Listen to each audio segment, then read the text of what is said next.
welcome to Figure It Out Baseball.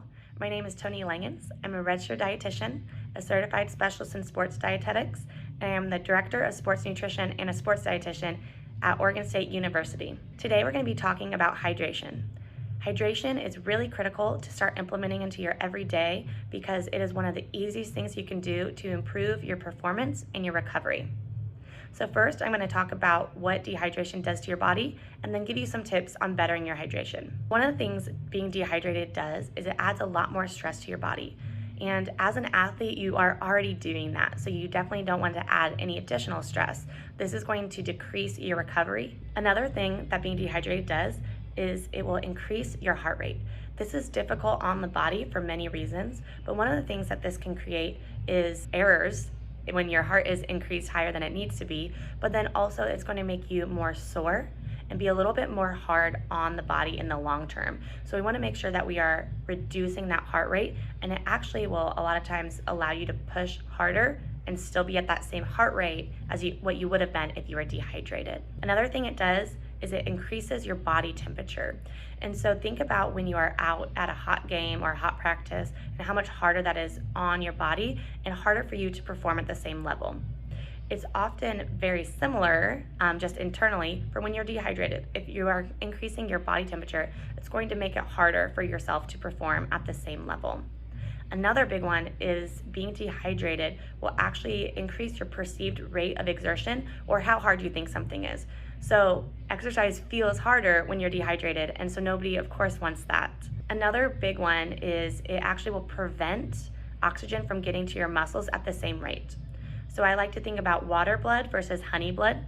So when you are well hydrated, your blood is going to flow more like water. So it's going to be moving through your veins very easily and getting the oxygen from the red blood cells in your blood to your muscles at an appropriate rate, which will reduce soreness and actually help you during the time that you're practicing as well.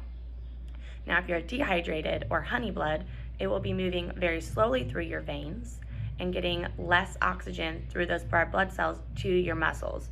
So if you are dehydrated, your blood is moving slower, bringing less oxygen to your muscles. If you're well hydrated, your muscles will have all the oxygen they need. This is going to improve your rate of recovery. It's going to make you feel better during training, and then also you're going to be less sore. Another thing that being dehydrated or not having enough electrolytes can do is it will cause cramping. So if you think about if you get a really bad cramp, you typically have to sit out the rest of practice, or you're not going to get out of practice the same amount as you would have. So making sure that we don't cramp and prevent cramping is very important. So something you can do for that is instead of chugging water is sip throughout the day. So a way to tell if you are hydrated is just looking at the color of your urine is a good way to start. So your urine should look like lemonade and not apple juice. And so you can kind of see anything in between that and then try to get more toward the lemonade side. How do I know how much fluid to drink? So if you take your weight in pounds and divide by 2, that's how many ounces you should have in a day.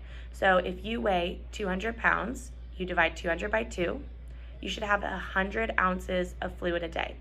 Now, if you had a really hard practice or you were outside in the heat for a long time or you felt like you sweat a lot, you need to be increasing that amount. So on average, an athlete will lose 1 to 4 pounds during a long activity of sweat. That's crazy. So 1 to 4 pounds is what you're losing. So you want to make sure that you will add that onto that baseline number that you already calculated.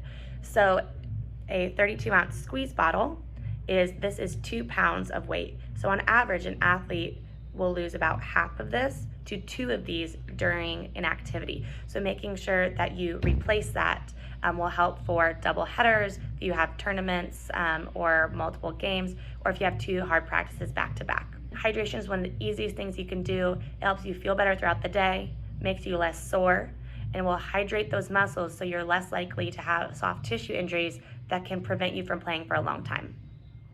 So make sure that you see where you are now, make a goal to where you want to be, and then take baby steps to get there. So just make sure you always have a water bottle with you and make the easiest solutions that you can. So maybe you have a water bottle in every room, you always have one in your backpack, whatever makes it easier for you.